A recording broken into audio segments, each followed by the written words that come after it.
Hi, it's Christine Daigle. I'm Jena Brown. I'm not Jena Brown, but I am Kevin Tumlinson. And I'm JD Barker. Welcome to Writers Inc.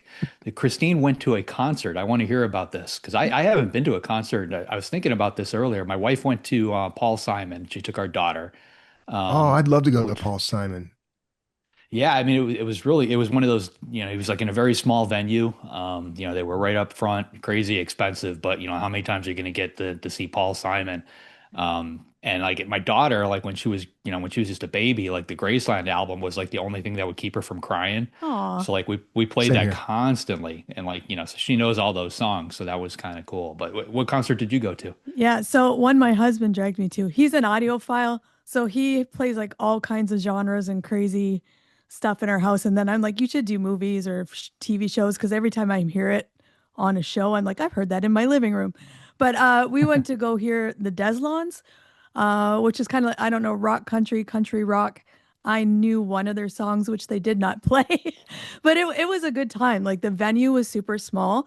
It's the Lager House in Detroit. Like the White Stripes played there back in the day. So it was cool. Just like Detroit bar, the vibe was very chill. Everyone was in a good mood. We had a good time. I enjoyed it, even though it wasn't a band I really knew. So I had a fun time. It was well worth it. That's cool. I I'm trying to get reacquainted with music because like I used to listen to stuff in the car all the time. Yeah. At first it was the radio, then it was like Sirius XM and CDs and all this other stuff. But then I started getting into podcasts and audiobooks, and like over the years, like I've just stopped listening to music. And Yeah. then when we had our daughter was born, then it became, like if we do listen to music, it's music she wants to listen to, which means I know like every Taylor Swift song. But we recently finished building this bar on our house, and there's a pool table in there, there's a jukebox in there. So I've been going up in there to just unwind and shoot some pool, and I've just been putting like music on the jukebox. And it's weird to like try and go back to it, like 'cause Yeah. in today's world, like I can literally tell it to play whatever I want because we've got it, tied into our I don't want to say her name, but so and so, please play blah blah blah.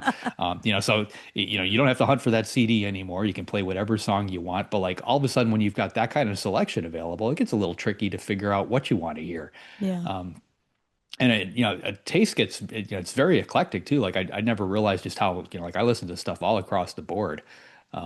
It's like you can go up there and like one day I'm listening to Prince and it's Guns N' Roses. There was a lot of Ozzy last week because of that. But yeah, it's fun to get back into it. Yeah. If you Yeah. need someone to curate a list for you, let me know. I'll send Sean I, over.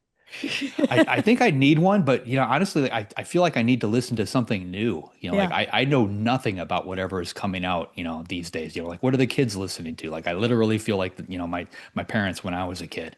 Yeah. Um, I Yeah. guess we all kind of get stuck in those particular decades, but I'm not listening to anything brand new anymore. I'm always on the brand new stuff, but I never know what the popular music is because I've never been pop. Like even when people talk about pop music from the 90s, I'm like, I have no idea what that is because I've always been like more on the alt rock indie side. So I do listen to new alt rock and indie, which I have tremendous fun with. I always love new stuff. So Yeah. yeah. I oddly, for some reason, driving, I sort of prefer silence now, and I don't know why. I just at some point I stopped turning on music or podcasts or anything, and I just drive in silence. You've become my dad. I can't do silence. Even if I'm going like 5 minutes down the road, I have to have something going on in there. Oh, you can't drive in silence. That's No. No, Well, I'm my something of a sociopath, so no, my brain attacks me when there's silence, so we can't have that. And Kevin, you finished a uh, book, didn't you? I did. Yeah, a draft of it's called The Hollow King. I finished the first draft. I'm doing my final loop. I loop while I'm writing, and so I it's fairly clean, but now I'm kind of going through the whole thing. And this one I'm calling my shop around book. I'm gonna put this one out there in the world and see if I can get a contract for it. Nice. Oh, nice. Yeah. nice. Okay. Yeah. Ooh. So different approach what I normally take. And I have some interest already. So Cool. we'll see how Nice. that turns Yeah. out. Good luck. Yeah. Yeah. I should finish the edit by tomorrow afternoon. So Wow. Good Well, job. yeah, if you're look stoked. if you're looking for beta readers, I volunteer Jenna and Christine. Okay. Thank you so much. What? I'll take you up. Offer accepted. I don't know if that's a Perfect. compliment or a punishment. I'm not sure. Depends on the book. I'll wait for the movie. Yeah, Perfect. me too. I've read this book enough times by now. All right, what's going on in the news? All right. Speaking of reading stuff, BookTok Travel is ready for takeoff. EF Ultimate Break, which focuses on experiential travel for 18 to 35-year-olds, has launched a new series of trips inspired by BookTok faves, such as the Swiss Alps scenery that inspired Sarah J. Maas, an Adriatic cruise in the spirit of Emily Henry's People We Meet on Vacation, and an ancient ruins circuit for Percy Jackson buffs. Each low budget itinerary weaves in on the road book discussion sessions, themed activities, and visits to literary touchstones, aiming to turn online fandoms into real world community. Company data shows 40% of its Gen Z/young millennial audience already belong to book clubs, and 62% want to visit story settings, leveraging BookTok enthusiasm as a smartphone detox experiential travel draw. So Yeah. this is similar to what we were talking about last Last week, week, yeah. with the island and people going there. And I know Dan Brown's new novel, I forget what city it takes place in, but it's maybe Prague or someplace like that. But they're gearing up for the influx of tourists. Like they're already prepping for it, knowing that it's going to happen when that book comes out. I think this is kind of a little bit of a shift because, if you go back a few years, we as authors, we were encouraged not to use real places, to create fictitious towns, fictitious cities, use fake streets, not tie it back to a real place just because of the legal issues that, they perceived could possibly be there. And I've never once heard of a legal issue actually pop up, but they've always been very cautious. I'm wondering if this is just a complete, sea change in that sort of thing. We're going to just see more of it. Yeah. I don't know. This is it's interesting though that there's a rise in, especially with Gen Z and young millennials, a rise in book clubs. That's surprising to me. And like we talked about last week with the walking audiobook clubs, it seems like people are looking for more social engagement. So I think whatever Around book. way, yeah, Yeah. whatever, yeah, social books. So whatever way you can do that, travel or walking together or book clubs or whatever, I think Yeah. people want, human interaction. There's nothing that appeals to me less than social interaction. So Well, Or are you music using, in the car. do you use real locations in your books? I do, and I think it would be interesting to if suddenly they take off and people are doing little book tours of these places because some of them are kind of out there. Uh, I hit all the standards, you got to talk about like the current book is set in Geneva, so I could see that being a big draw, the Swiss Alps, and that's one of their little destinations too. But some of them are set in like Pueblo, Colorado, or Yeah. dinky little towns out in the middle of nowhere. I'd love to see them get a boost from something like that.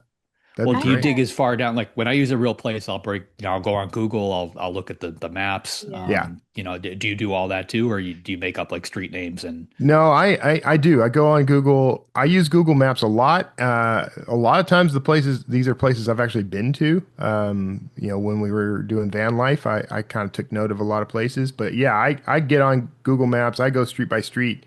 There have been a couple of, I'm trying to think of one I've done. I know I did this in London when I set a book in London, and I used actually a legitimate real underground.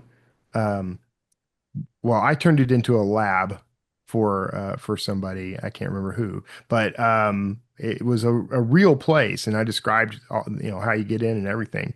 So I don't know if they saw a bump in tourist traffic because of that or not, but I used Google Maps extensively for that one because at that time I hadn't yet been to London.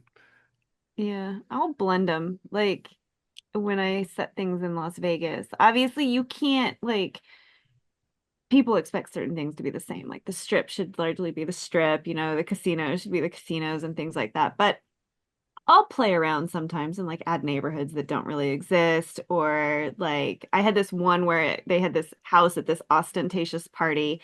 And so I went and was looking around the area on Zillow because they have all the house pictures. Mhm. And I just combined two of my favorite houses so that I mean, the features are real, but they don't exist like in the Yeah. same house. So I'll do stuff like that. I wrote in this book, there's a scene that takes place in the Meg, and that's an acronym for a very French phrase, and I can't remember it. It's a musée of something, and it's kind of a natural history museum. Well, I went online and found everything I could find, every photo, videos, everything I could find that can give me an idea of the layout of that place, so that I could describe it accurately for these scenes. So I like doing stuff like that. And my hope is that when people read this, I've actually had readers say, I read your book and I happen to be in that area, or I live near there or whatever, and you nailed it. So I'm doing it right. Well, I'm wondering if we need to take this one step further, because like I've been putting book club questions in the backs of books. If we use real locations, I'm wondering if we should put, like local coffee shops, restaurants, some of those types of things in Yeah. there That's as fun. well. Yeah. Give people the places to hit on their little book tour. Yeah. That would be a good idea, I think. Yeah. All right. I like Well, it. let's hop into the next story. Publishers marketplace prices are increasing. As of September 1st, Publishers Marketplace will be changing the price for their site memberships. The new monthly price will be $30. Longer term memberships will be discounted to $325 for 12 months and $170 for 6 months. And I don't know what those add up to I don't know. But monthly, just a but heads it's up. less than $30. Yeah, because it's $25 right now, so it's going up $5 a month. Man, Yeah. I Are don't you guys still subscribe using to it? it. Worth it. Yeah, Okay. I haven't subscribed to it since I left Drafted Digital, and I probably should, but I like it. I like getting the announcements. I like sort of you can start to see like kind of what's trending. Obviously when you're querying, it's, really important to be able to look up editors and agents and their sales and who their clients are. I think it works more effectively than a manuscript wish list. Just because, if you know that they already have like 4 books and it's too similar, then, maybe it's not, maybe try to find a different agent. So I like it. I think it's a good investment. The Yeah. tax can I write-off. borrow your account then? You can start sharing like Netflix. I mean, They that's will- they honestly the only charge. use. They do. That's the only use that I've ever had for it is, basically looking up the stats on agents, when I was Yeah. querying way back in the day to figure out who was selling what. Because anybody can pretend to be an agent, but you can't pretend, in Right, the Publishers sales. Marketplace. They actually list Right. the deals there. So Yeah. it's I like definitely reading the worthwhile new for that. deals. I think it's interesting. You'll see, I think it helps with your pitches, especially if you're querying, because you will start to see like wording things and it's like just everything. It just kind of like slightly shifts and you can kind of see like, all right, what books are overused as comps? Like how are they, do they put the comps up front? Do they put them in the back? How are they fine tuning the pitch? Because if you can learn how to mimic that language in your query, you'll get an agent's attention, and then they'll go to your pages. That's Yeah. smart. Pro tip from Jenna. I like it. Yeah. The more you know. The more you know. She's our resident publisher marketplace expert. Now I don't know how to pronounce this the term. The Yeah, name. I think it might be Bright. I was working on that Is it too. Bright? I was going to don't go know. French with it and say Briet, but I don't know. Oh, no. We're going to call it Bright. I like that. Library startup Bright or Briet wants to revolutionize ebook sales, not licensing. New platform Bright lets publishers sell libraries unlimited use ebook files with no expiring licenses or lending caps, positioning itself as an open access library centric answer to today's pricey DRM heavy models. Built by members of the Brick House / Flaming Hydra collectives, the service already hosts thousands of titles from presses such as PM Press, Punctum, Sideshow, and Silver Sprocket, and will run on Rhedium Thorium Reader with optional LCP encryption. Founder Maria Bustillos says restrictive DRM and Netflixification of, so we're just they're making up words at this point. Netflixification of books threaten libraries' ability to archive and lend, Briet aims to keep ebooks ownable and archivable, urging authors and small presses to secure contract language that allows true sales to libraries. I Their don't fatal see flaw this. is the name. I don't know. I mean, I think you got bigger problems beyond that because, like, why as a publisher would they agree to basically give them one copy of a book that they can lend forever and ever? Right. I mean, the way this typically works is they can lend it out either a certain amount of time and it expires and they have to buy another one, or they can only lend it out, so many times at the same time. So only 5 people can basically read that ebook at the same time. And if they want another one, they have to purchase another one. But it follows demand. It requires the libraries to buy enough copies to support the demand for the book. That's the way publishing works. If you walk into a bookstore, they're not going to have one copy that they're selling over and over again to the 100 people that come in looking for it. They're going to sell 100 different copies of that book. I don't see this scaling, at least from the business side. I could see like indie authors jumping on it, thinking, "Oh, this is going to get my book in the hands of a lot more people." But you're making $3 instead of $300. Yeah. So like, is it worth that trade-off? And I don't think it is. Yeah, I agree. And I don't really know what the problem would be with quote Netflixification. Like what's wrong with the Netflix model for this kind of thing? Do we know? No? Okay. I'm not sure. The only thing I could think, because a library, I mean, I guess is sort of, I guess, like a old school Netflix, right? I mean, you pick out a book and then you give it back. And so the only thing I could think of is sharing. I honestly don't know. I really don't know. Like, Well, I mean, they currently mimic the paper books, the print books, with the ebook system. yeah. So this just does away with that, and then they're not going to have just one print book. So like it doesn't work from that side, which means it wouldn't work from the ebook side. I see it as being flawed. But let's see. Let's check back in another One, it 5 years, says, see if they're still here. yeah, it says specifically that it aims to keep ebooks, quote, ownable and archivable, urging authors and presses to secure language that allows true sales to libraries. I don't really understand what that. So like, okay, I get the concept of it should be ownable and archivable when the reader buys it on an ebook reader. But you're saying the library should be able to own and archive this book in the same way and just be able to give it out anytime they want? That none of this makes any sense to me. Oh, I That see what they want. Yeah, because library ebook licenses have to be renewed, but physical books, I think, obviously they buy the physical book and that's it, unless they need to replace a copy. I guess that's true. So They I do guess, have this model for physical books already. right. So I guess that's what they're saying is that why aren't ebooks the same? Well, then they But better they prepare for the probably price pay to go less up for an because ebook. Yeah. I I remember. would assume that hardcovers are more expensive Yeah. than the ebook, the license. So when when we were doing the library stuff for Draft to Digital, there were some people who got incredibly angry with us because we were telling them they should price library books higher than their retail price, and profoundly that tended to be people who worked in the library system who were mad about it. But I'm like, how do we make money when you pay for one license, and let 300 people read that book? How do I make money? Forever. So I'm already making less, just even selling it. If I sold it at 10 times the retail price, I'm still making less money than I would if all those people went and bought it. So I always thought it was a fair trade-off, but I'm also cantankerous. Well, Yeah. guess we'll see what Yeah. happens. Yeah. Okay. And JD, I did not mean to interrupt you. I'm sorry.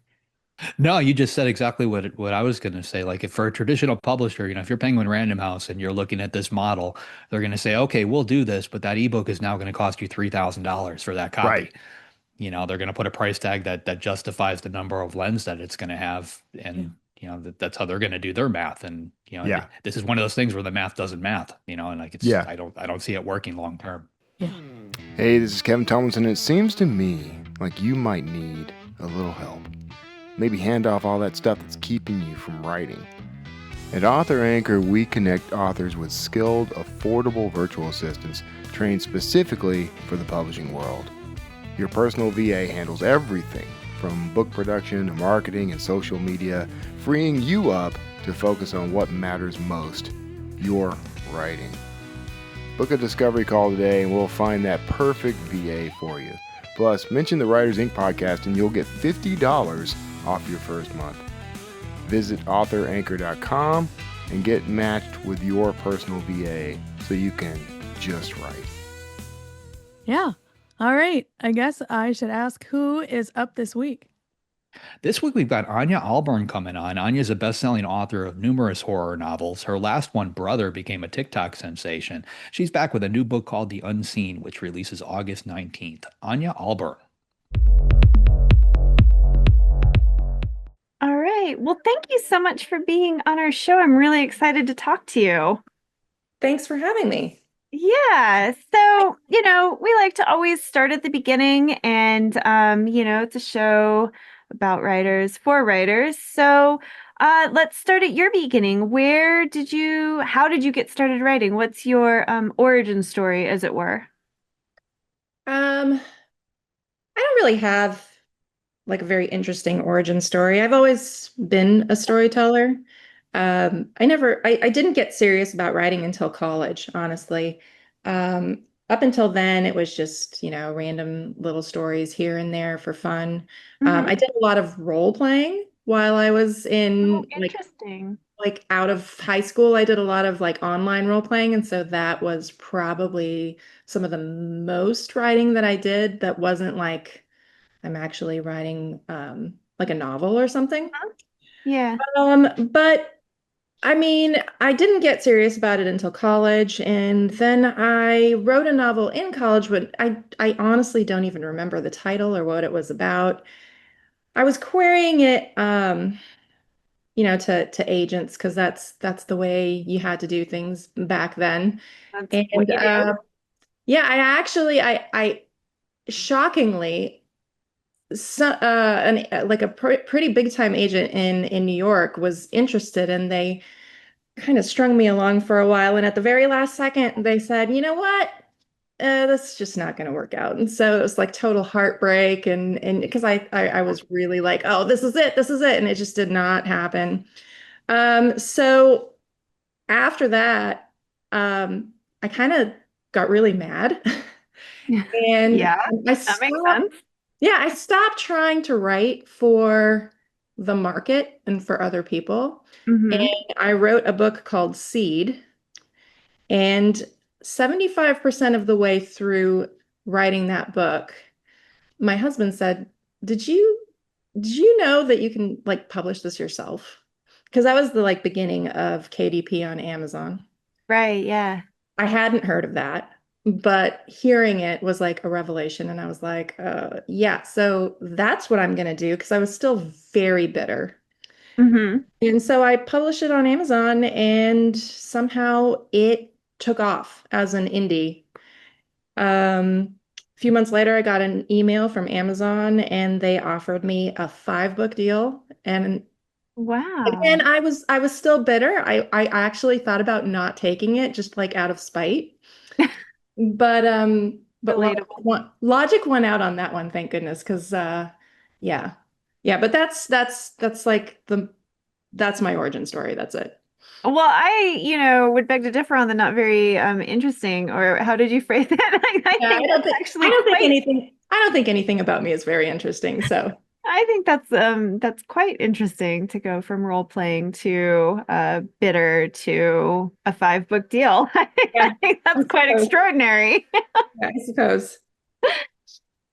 Yeah, well, so obviously you're now fully in writing. What's your writing process like? Has it evolved over time? Does it shift depending on what you're working on? What does your day-to-day sort of look like? Um, so my writing process, I've tried both plotting and pantsing. Let me just say, pantsing nearly destroyed me at one point. So Yeah. my fourth book, which is called The Bird Eater, it kind of went like this. I told myself, I've done this before. I've done 3 books already. I am a total pro and I do not need to I don't need to plot this out at all. Like I've got the idea and I'm just gonna sit down and I'm gonna write it. And I started writing it and everything was kind of okay. And then I hit like 40,000 words, Mm-hmm. like too deep in it already. And I realized I'd basically written like 3 books in one. Oh, Um, and so Icarus flew too close to the sun. yes, I tried to, so like I tried to salvage it, I tried to finish it, and I did finish it. But then I sent it to my editor and I with a very like with like a lead weight in my stomach because I knew it was just like I didn't know what to do with it. Yeah.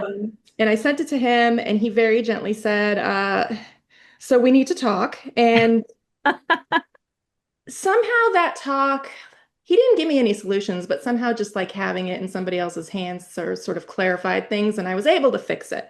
And Yeah. I really like that book now. I had to really simplify, but it taught me I am not a pantser. I cannot, that's like bad news. Yeah. I try not to obsessively outline, but I was thinking about this just earlier today. I try not to obsessively outline, but then I think to the thing that I'm actually working on now, and I ended up with like a 20,000 word plot synopsis. So Yeah. it might, I might be like over the edge on that.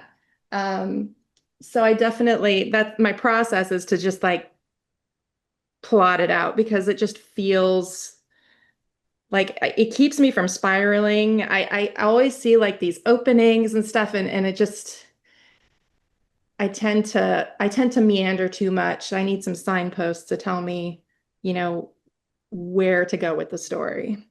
Yeah, I think that makes sense. I have, known many a plotter who over time end up just plotting more and more and more until like, plotting is almost the bulk of their draft. Yes, yeah. Yeah.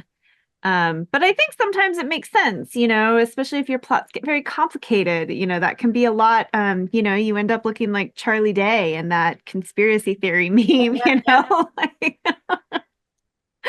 that's not healthy to keep in your head. Right. Yeah.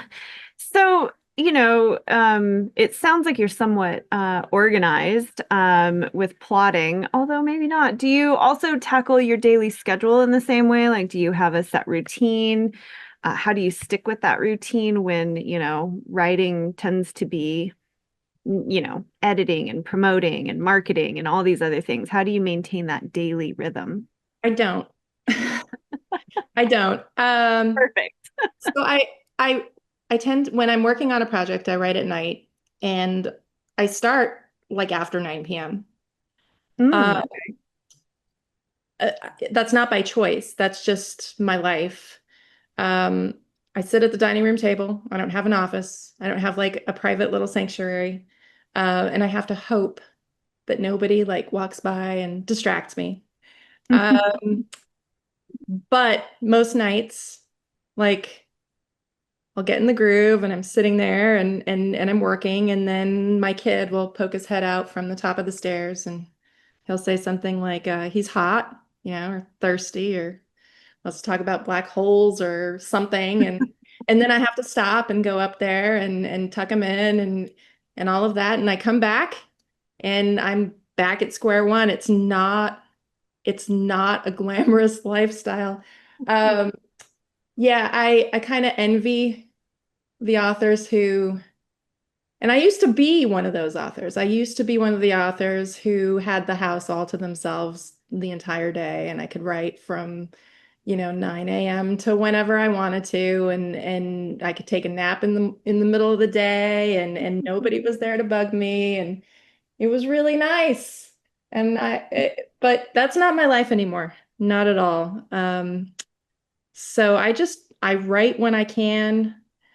Um, as far as interviews and stuff, I mean, as you know, we kind of had to go back and forth. It's Right. really Yeah. depends on what's going on during the week or which day you want, because I have to take the kids all over, like take him to Mhm. swim lessons and whatever else. So my schedule is my child's schedule. And I don't think a lot of people talk about that with female authors when they have kids. It's a lot different. Yeah. And that's like something that nobody ever talks about, where it's like you have to do everything plus this one thing you wanted as a career. And Right. Yeah. it's exhausting sometimes, especially when you're expected not just to do a job, but to do like a creative thing where you're tapped out at the end of the day and you sit down and you're like, okay, well, now I have to create something great, you know? Yeah. Yeah. So, but I mean, I don't really have a routine the way people would think that I have a routine. It's a little bit chaotic. Well, I think sometimes, chaos can like I sometimes I find like when I have the least amount of time, I get the most done in like that really weird, like sort of iron Yeah. state. Yeah, But you really teach yourself to get things done faster. yeah. Yeah. And then I don't know if I'm necessarily like then I don't know, sort of cursing myself because then I think I find myself like then taking on too much under like, well, if I don't have any time, look at all the things I can get done. And then I find myself like, oh my God, I'm drowning. Yeah. Yeah. But it's like a slow drowning, like you don't realize you're just like getting deeper and deeper and deeper. Mhm. So Yep. yeah, it's quite the interesting thing to find balance in in life. Yeah. Um, so I'm sure you get asked this a lot. But your books are sort of known for being rather dark. A little. Just a little bit. Just a tad. Just, a smidge. Um, but it is always an interesting conversation of why horror, what drew you to that darker side and continues to draw you to that darker side and find these ideas that then inevitably turn dark. Yeah, I'm not drawn to horror. Um, it, there, it's like it's just who I am. Like that's just my DNA. I don't know. I've said it before, like horror is in my blood. I didn't choose it. It chose me somehow. Um, so yeah, and I mean, I was if you want an origin story, I was born in like a cold, bleak winter in Poland. Maybe there was like something floating around out there, like and just like I'm the vessel or something. But I mean, I see it in my kid too. Like he's got it. Hmm. Got it. And I definitely like people probably think I walk around and I'm like, let's have my kid watch scary horror movies and stuff. And that's not me at all. That's not me at all. I'm very protective. Um, Everything is very age appropriate. And he still has it. Like he's got it from somewhere and he knows how to be kind of creepy. He knows how to tell a little story. He just turned 7 and he knows how to tell kind of a little campfire story. Hmm. And like I didn't teach him that. He's just got it. So you know, I've always just been drawn to the kind of uncomfortable stuff. Things that get under your skin or they're creepy and you just think like you can't stop thinking about it. Yeah. And maybe it's just like how I process the world, how I make sense of things that don't make sense. But I also think horror is just like fun. It can get it can get to be too much. There are certain genres of horror or I mean, I don't genre horror. Horror is a genre, but you know what I mean, like these Yeah, subgenre maybe. horror, right? Like Yeah. these subgroups of horror, Hmm. where I think they're just too much. I'm not having fun like watching or reading or whatever. They're just like too graphic, too Yeah. gory. Like they're not character based and stuff like that. And that's the kind of stuff that I'm like, that's not the fun stuff. That's not the stuff that really kind of creeps under your skin, but like in a sort of pleasant way. Mhm. Um, yeah, it just there's certain faction of it that I'm like, yeah, we really don't need that in our world. We've got enough reality to deal with. So, but yeah, I mean, I can't give you an answer of why horror because it just there's no answer. There's no real answer for that. I do like that you say that, people seem to be born with it. Because I definitely think, you find that, kids either have that or not. We usually go pretty big for Halloween here, and the little girl across the street, like the second we start putting up decorations, she like drifts over to our courtyard like a Oh yeah. ghost. Yep. And she calls us the Halloween house, and but her brother is like terrified, doesn't want anything to do with Mhm. it, and she'll just like walk up to the skeletons and the fake rats and be like, "Ooh, what's this?" Yep. Yep. She's just in it. But yeah, just drawn to it. Yeah, it's just certain type of person. So Yeah, it's yeah, born in a cold, bleak winter in Poland. yeah, cold bleak winter in Poland. Who knows what was lurking outside the hospital that day? Something. Yeah, Well, I'd like to shift a little bit and talk about your new book, The sure. Unseen, because I do think, that has that, just everything that you were just talking about, that sort of creepy unsettlingness that like gets under your skin and just sort of tingles in there. One of the things I really, really enjoyed about it was how it tackles grief.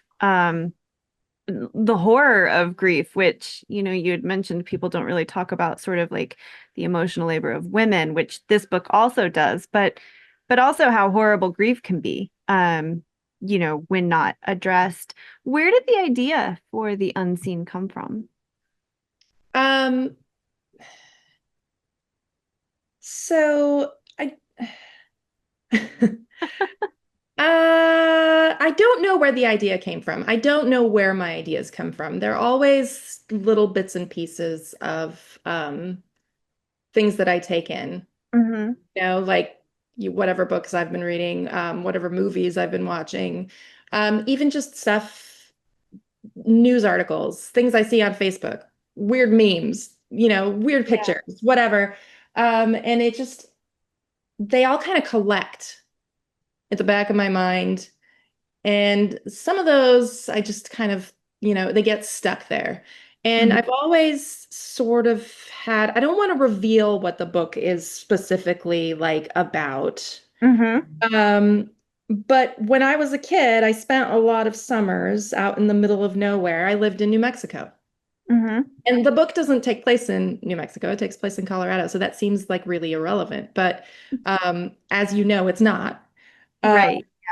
so that that experience of just growing up out there and you know, having the folklore of New Mexico kind of grow up with me there. Um, it must have planted a seed because this story has kind of been lingering in the back of my mind. Mm-hmm. Except I didn't have the story. I just had like the concept, you know.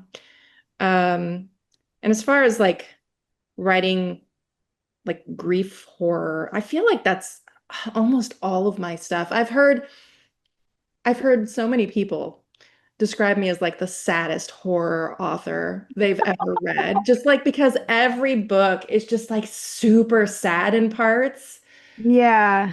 And but the point of it is the grief is like it's kind of like the scariest thing of all, right? Like nobody wants it in their life. Nobody wants to be in it. It's kind of like this thing that you're afraid of, but you can't avoid.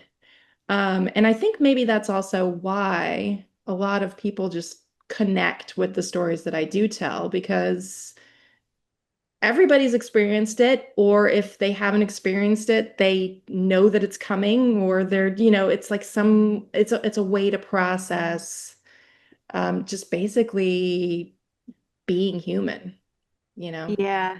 There's some horrors we know, if we're lucky, we'll never actually Well, encounter. I don't want anybody to be in the specific like situations that I'm writing about. That would be bad. But Right. yeah, Yeah.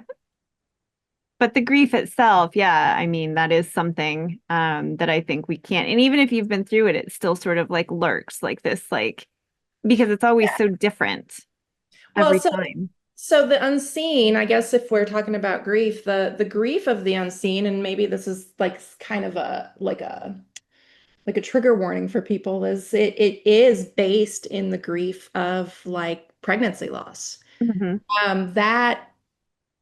That is not like the story happens after that. It's not Yeah. based on that, but the grief within Isla, one of the main characters, is that she has lost another baby. And that's where it all kind of it twists her up, and it her logical choices go out the window, and she's making like survival choices, and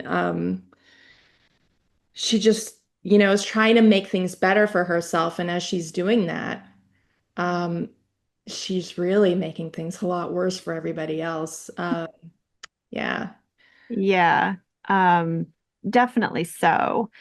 And I know, I was reading this and obviously there are, things that happen in the very beginning that sort of set the stage for like, something is happening, which I'm sure kind of helps with, that capital T tension and dread. Yeah. But, you actually have this way of infusing those two things in every scene, even the very quiet moments. Um, and it really creates this very unsettling read where you're not even sure what's going on or what's going wrong. You just know that something isn't quite right. And I wonder if you could, without getting into spoilers but, sort of how you do that from a craft perspective, like how you I, craft those scenes. it's not craft, just like it's not horror. So I, again, it sounds kind of cheesy, but like I infuse tension and dread into every waking moment of my life. Like I cannot help myself. And it's sort of a running joke because um I I have a child, and so now I have like a circle of mom friends, and we'll all be like at the playground, and the kids will be playing, and they'll be talking about things, oh, this and that happened, or snacks, or dinner, or whatever, and I'm the one who'll just be like, but what if we, looked up right now at the playground and all the children were gone? And that, and once upon a time, it was like very like disarming and weird when they didn't know me. But now they're just kind of look at me like, oh, there she goes again. Like, just these are the things that just kind of naturally cycle through my mind all day long. So when it comes to how do I put in the tension and like the creep factor into like a pretty mundane sort of a scene. Um, I don't know what, I don't know how I do it. That's literally just the way that the scene comes out of my head. Um, I would have great difficulty just making the scene like normal.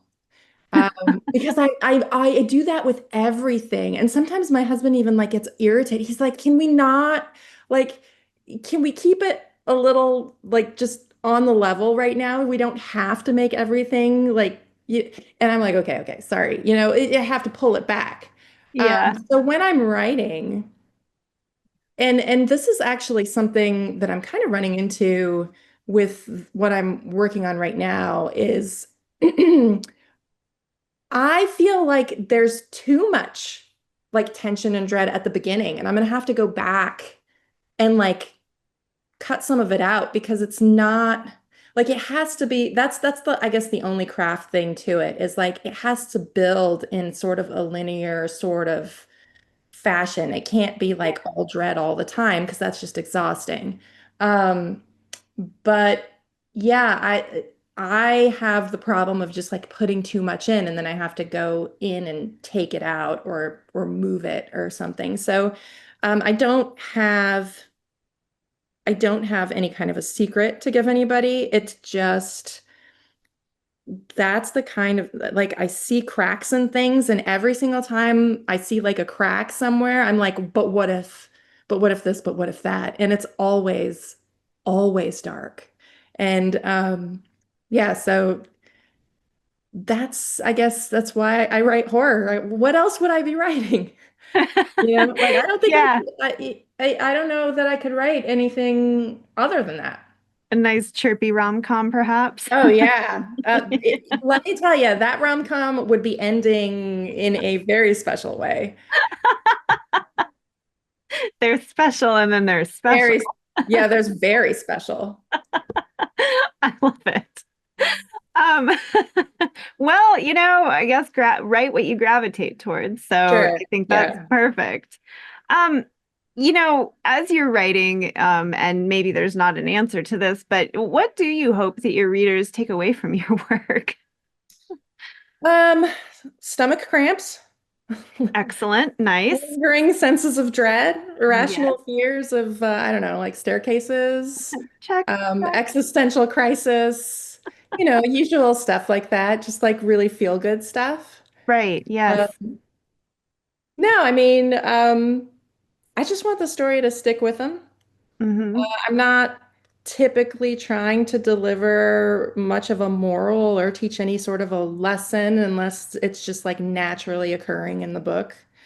Um, just want to creep people out and make them feel something and maybe have some fun or not. I don't know. I mean, some people love it and some people are like, gosh, that was just like I couldn't do it.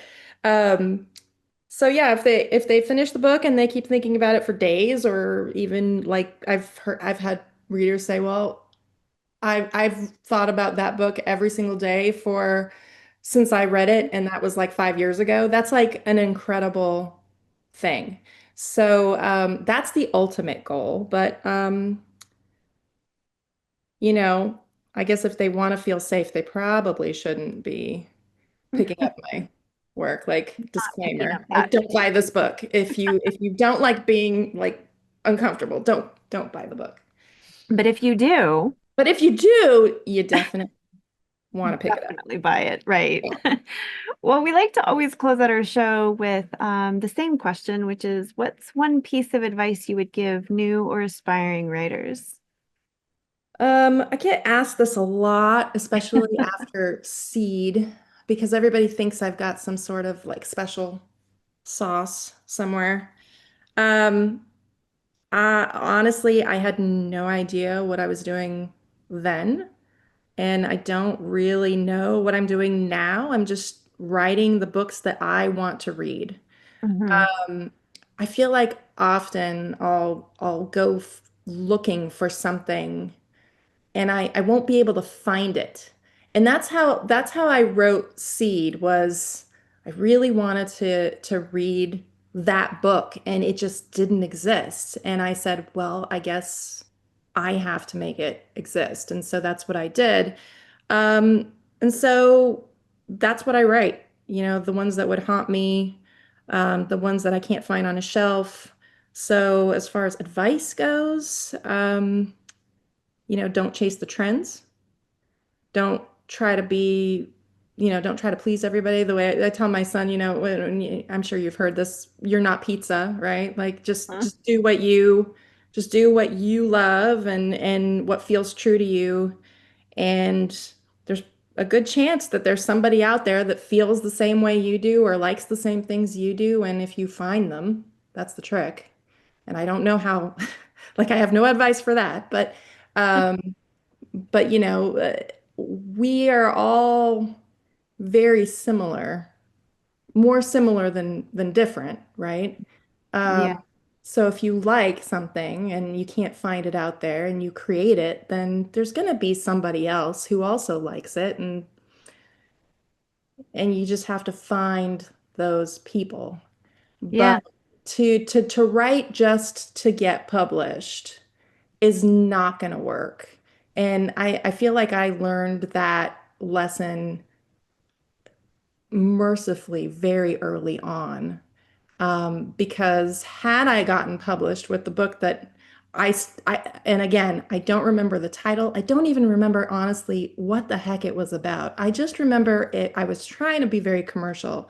And had I gotten published with that, that would have been a problem because, like, again, I can't write anything but horror. And maybe that's why it just didn't happen.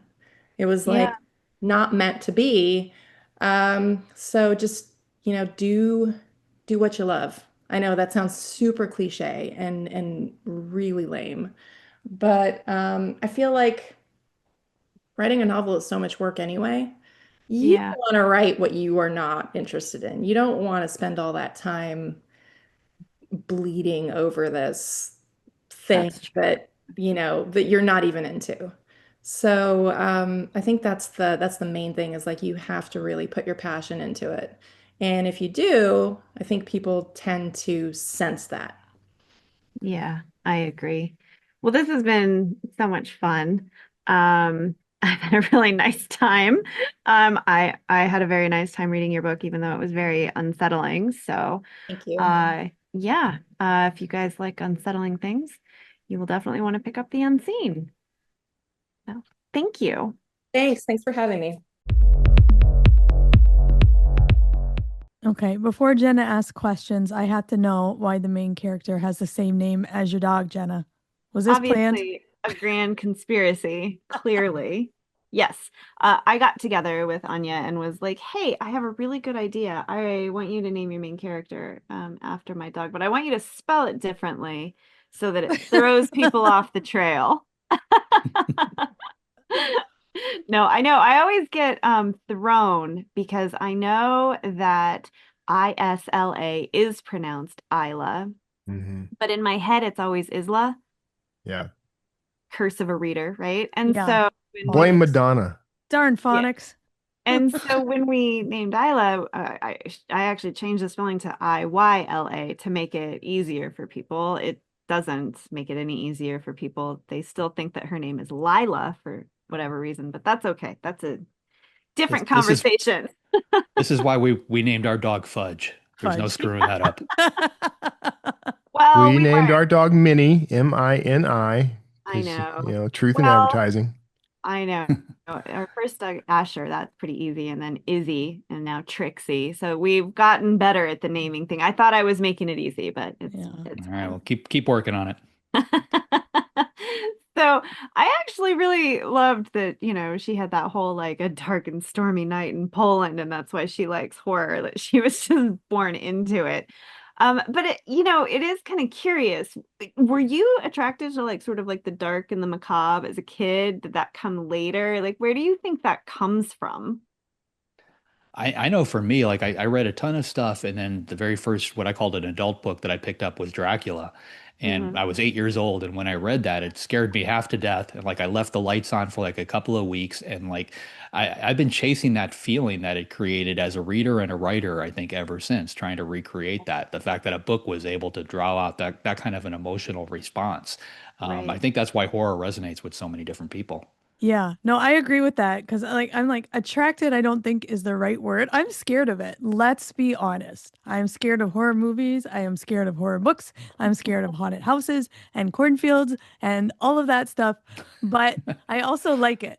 Like I like to flirt Yeah. with it because I like being scared. It's not too much because then I have nightmares, but like I enjoy being scared. Yeah. Yeah, I I agree. I just think it's so interesting that like like I told the story of the kids across the street, like the little girl, like fully in, just picking up the fake spiders and the skulls, and her little brother, like, won't even like cross the street. He's just like, mm-mm, like, I'm not going anywhere near that house. I'm not a fan, and unfortunately, I'm really quite good at it sometimes. And so especially in the middle of the night. And I remember when I was still single, and I was in an apartment. Like the first night I was there, there was this closet door with mirrors on it that the door slid, right? Mirrors are Yeah. the worst. And I hate I mirrors.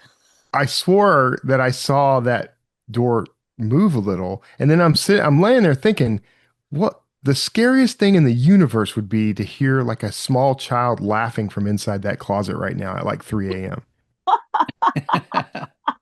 So I didn't sleep for like another month after that. No.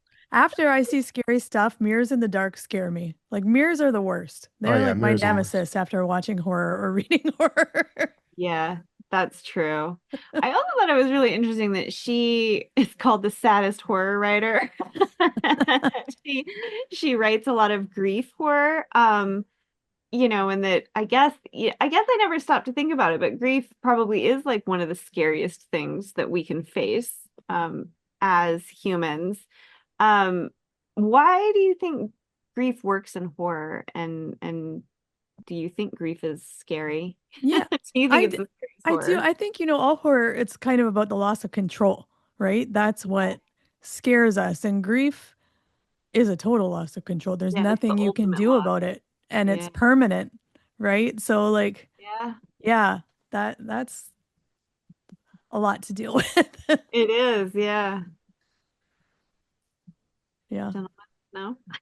They have repressed grief. They can't face it. I- We're male. What We're is- male. We don't do grief. Men don't What is feel this things. grief you speak of? They deal with it with stoicism and bravery. I do. Nice. Look, I have a very healthy and natural reaction to grief. I just keep mashing it down and mashing it down inside, and then it goes away for good. I drink my way out of it. Perfect. Very then there Healthy you have coping it. mechanisms. Men and Bottling women. up and alcoholism. Cheaper than I do not cheaper than recommend. a therapist. All right. Well, perhaps rage writing will appeal more to you. Now we're talking. Now, Now this we're is my talking. entire social we're- media presence. So How have you ever used rage to guide your writing, like both in like career-wise and in the story? Yes. I mean, I've written scenes that were inspired by my rage at something. And oddly, they tend to be the weakest scenes, I think. When I try to write something profound from a place of like any negative emotion like that, it tends to be the weakest version of it. And when I come back to it later and I edit from a calmer place, that's when it gets improved. So That's really interesting, actually. I think that people tend to think the things we feel the most are going to resonate on the page. But I think that you're right. I think sometimes it doesn't always translate. Like we think it means something so much bigger, but we have a hard time. That's hard to make that pop on the page, I think. yeah, I have a Sometimes. hard time with it just being autistic because like I don't feel emotional responses I think the way quote unquote normal people do. And when I put it down on paper, it's essentially me explaining what I've seen, like how I've witnessed other people experience grief or experience rage or experience this or experience that, not necessarily what I felt because I don't feel a lot of those things. I know Yeah. that seems weird, but like I don't so like I don't have any way to, like actually relate to it. I too am an emotionally dead person inside, JD. So I understand. That's a different diagnosis, Kevin. Actually, the truth is, if anything, I don't know if there's a term for the person who's sort of on the opposite end of the spectrum, but I very keenly feel all those things, and especially in interacting with. I put on a front and I joke a lot, but like, You're sensitive. other people's grief bothers me a lot, and so If I start crying right now, are you going to cry? I don't think so. Okay. But Yeah. that doesn't mean Make I'm them not do it. feeling Make them do it. I don't think I would. wanna I don't think I would, but I don't. But no, it depends.